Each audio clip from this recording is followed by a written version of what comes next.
Happy New Year trainers, and welcome back to another episode of PoGoTips. In this week's episode, which is the first one for the new year, we are going to ask a very important question which is seldom covered by any channel or seldom mentioned by trainers, which is a very important question.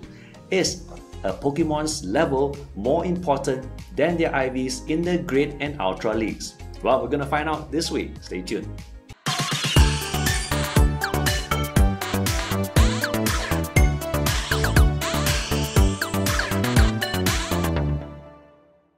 Alright trainers, we're gonna start off with a little background. Every Pokemon has health, attack and defense values. And all these values through a formula will make up the CP that you see.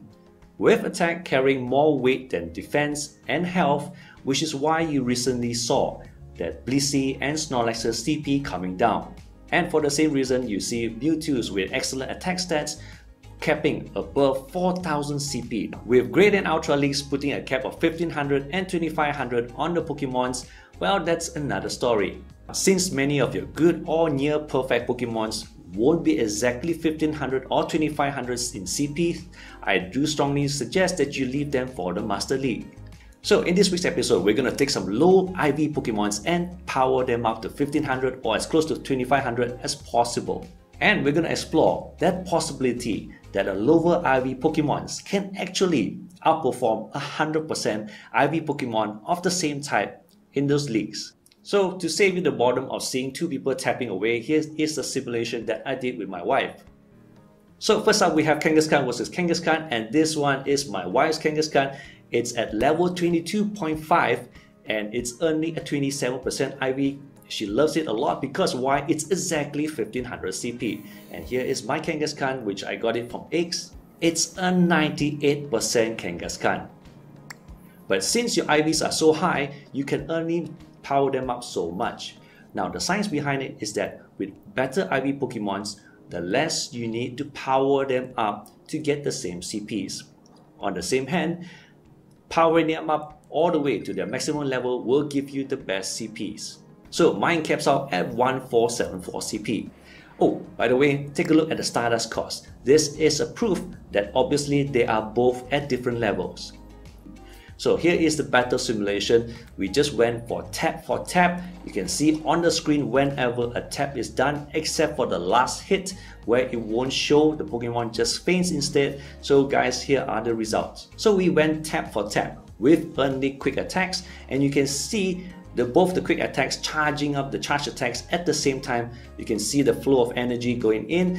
Now guys, what happened? Well, you can see that my Pokemon, my Kangaskhan, actually hit red first, and then it was the first one to faint, even though it's a 98%. Next up, we have Venusaur versus Venusaur, and check out my wife's 100% Venusaur.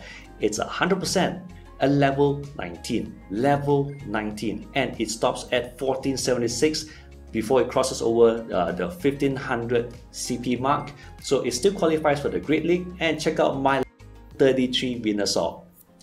By pumping it up as close to 1500 as possible, I actually stopped at the same CP. Now, what's the level, you might ask? Take a look at the Stardust cost. This guy is a level 21 and hers is a level 19. So there is obviously two levels in difference. Once again, we went for tap, and guess what happens? My wife's one actually went red first, and then it was the first to faint. Now I did this many times with other trainers as well. The only exceptions are when it's a Pokemon versus a Pokemon that's doing a lot of damage, or both of them are totally weak. Sometimes with the same tap, both of them may faint.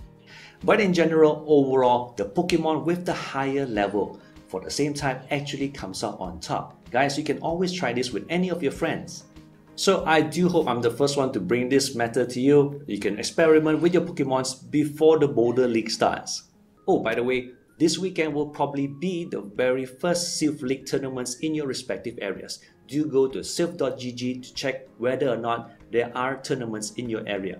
If there are two things you can do. One, if there is a tournament in your area, please get the registration code. Why? Because you need the registration code to participate. This is all community-based effort, and some trainer actually took the effort to set up that match.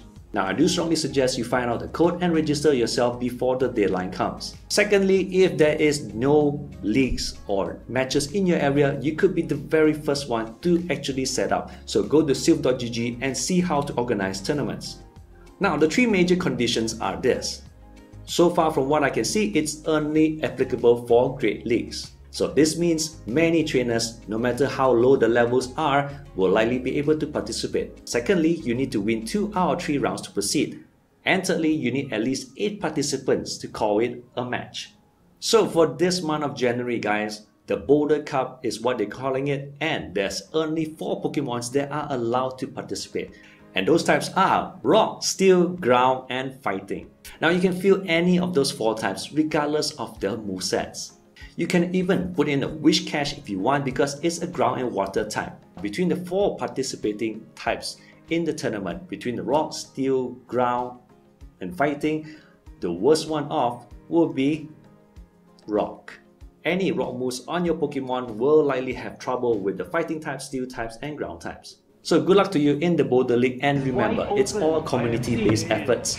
Everyone organizing it are trainers like yourself, so your expenses are all on your own. So with that, ladies and gentlemen, we closed off 2018 with 31 events, 12 community days, and 4 raid days. In 2017, there were only 10 events, and 2019 looks to be a much more fun year. So if you enjoyed this week's episode with all the effort, the stardust, and time put into this research, do give a like for this episode and stay tuned for future topics. Oh, leave a comment down below and subscribe so that I will know to do more of such content. Good luck at the Boulder Cup, and I'll see you at the next community day. Thanks for watching.